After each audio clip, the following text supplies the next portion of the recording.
Hello and welcome back to another Eduonics tutorial. In this section, we'll be going over the different tools in Photoshop, and in this video, we'll be picking up where we left off in the creation tools. In the last video, I just mentioned the pen tool, but I never showed you how to use it. The reason is that the pen tool is very unique, and it would be impossible for me to fit everything you need to know in a tutorial that includes other tools as well. However, now that we're in a new video, I can give the pen tool the attention it deserves. To start off, I'll go to the Tools panel and select the Pen tool. It's located between the Dodge tool and the Type tool. The Pen tool can be used to make paths, and these paths can be used to create shapes from scratch, or form selections to use in Photoshop.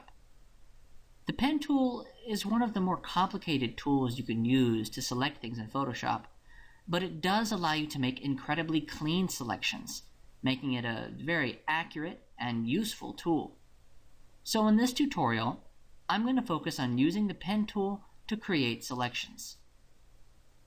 To begin with, I'm going to set my first point by clicking in the top left of my canvas.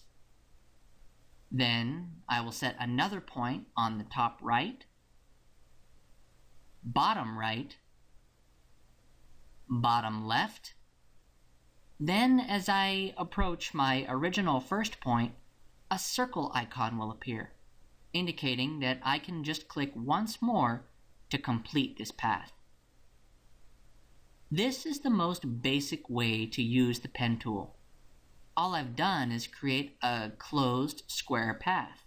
In fact, it's a lot like the polygonal lasso tool when we use it like this. Notice though that when I look in the Layers panel to the right, the path we've made isn't showing anywhere. I'll explain why in a minute. Anyways, to turn this into a usable selection, all I have to do is right-click inside the path and click Make Selection.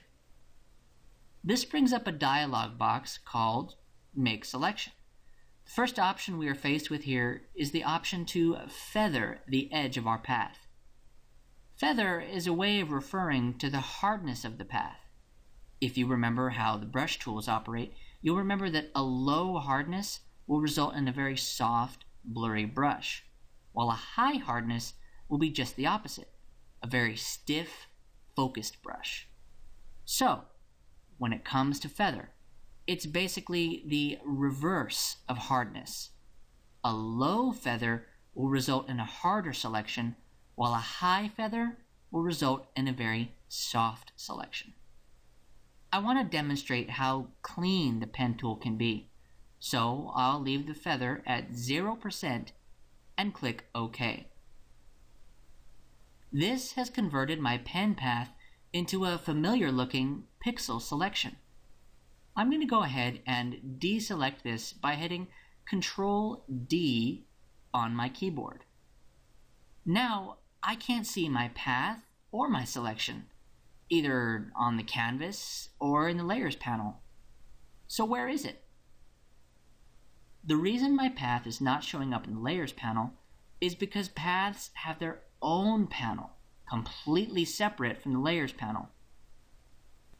Fortunately though, the Paths panel is not too far. All we have to do is go here in the top of the Layers panel and go all the way to the right and select the Paths tab to access the Paths panel. You see, paths aren't in the Layers panel because they're their own thing entirely. They operate completely separately from the layer and channel panels. There is one path available for me to select.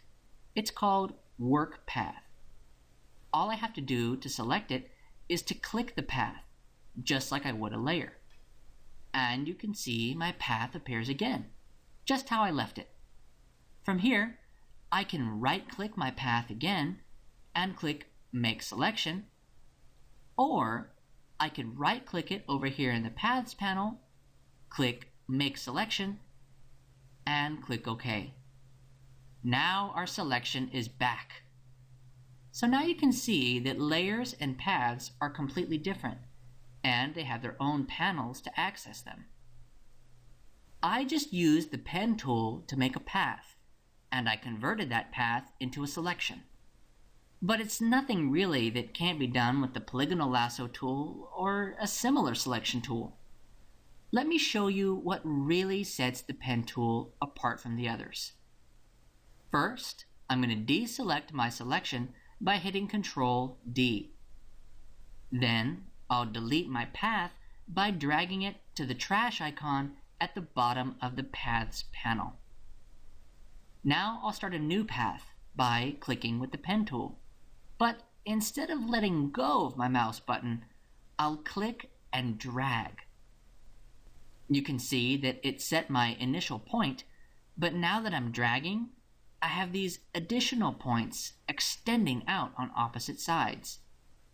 These are called anchor points, and they allow you to add curves to your paths. I'm just going to keep making points, clicking and dragging along the way. You can see that the anchor points basically allow you to tell your path which direction to turn. And the longer your anchor points are, the longer your curves will be. Whereas the shorter your anchor points are, the tighter your curves will be. When you're using the pen tool, there are two keys to keep in mind. These are the Alt key and the Control key. And I'll show you why in just a minute. Let's take a look at this photo I have here. Looks like a woman sitting in a beach chair, relaxing on the beach. It could be a man, I'm not really sure, but I would say that the hat and the elbows probably give her away. Anyways, I want to isolate her from this background. And to do that, I'm not going to use the lasso, quick selection, or background eraser. That's right, I'm going to use the pen tool. First, I'm going to get in a little bit closer to this image by going down in my Tools panel and selecting the Zoom tool. If I look here at the bottom left of the screen, you can see that there's a number here. The number that's listed is 50%. This number represents the size that the image is being shown. So if I click once with my magnifying tool, the number has jumped to around 66%.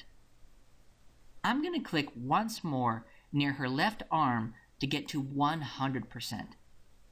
We are now seeing the image at its full size, and it will make it much easier for me to get that sharp selection I want. To continue using the pen tool, I'll use a keyboard shortcut. I'll just hit the P key on my keyboard. And I'm back to using the pen tool. Now, I want to start my path on a relatively straight area. So I'm going to click right here where her left arm first appears behind the chair. I want to click slightly inside the skin because I don't want to pick up any of the background by accident. I'll set my starting point and drag my anchor point along the edge to match the angle of her arm. Okay, it's looking good.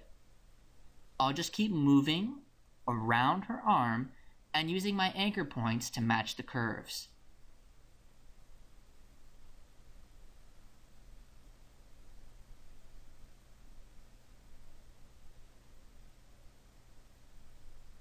Okay, here I've come to an area that's somewhat problematic. As I make this anchor point going up the hat, my previous anchor point is warping this curve so that it goes inside the hat instead of around the edge. This is where the Alt key comes into play. I'm going to go ahead and finish setting my new point, but then I'm going to go back to my previous handle and press and hold the Alt key before moving it. You can see that as I press and hold the Alt key, my pen tool changes into an upside down V. And as I drag the handle, it breaks away and moves independently of the handle on the opposite side. Now I'll just drag it to match the angle of the hat. and move on.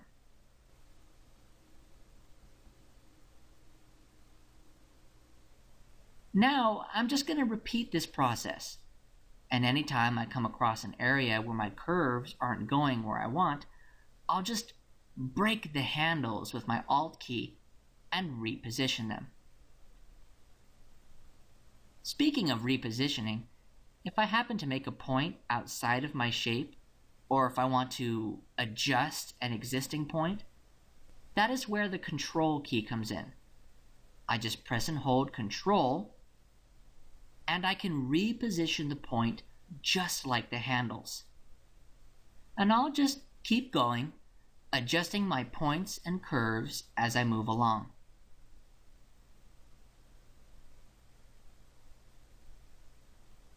Now remember, this doesn't have to be perfect. All I have to do is try to stay inside what I want to select and make the curves match as much as I can. But even if I don't make the curves just right, chances are that people aren't going to notice, because I only intend to show them what I selected and not the original full image.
Finally, I'm back to where I started. I'll just adjust the handles using the Alt key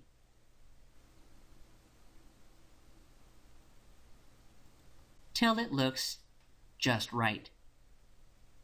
Now to convert this into a selection, I'm just going to right-click my path and click Make Selection. I'll keep the feather at 0% and hit OK. Now that I have my selection, I want to get rid of this background so I can replace it with one of my other backgrounds. A very quick way to do it is to hit Ctrl J while I still have my selection. This will create a new layer with only my selected contents in the exact same place that they were before.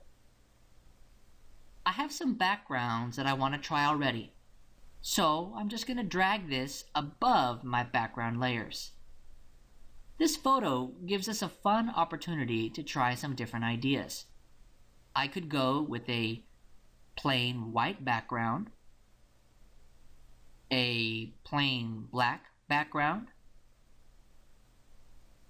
a nature background, or even space. There are a few more tools we can use to create paths in Photoshop. I'll cover those when we'll be wrapping up the creation tools in the next video.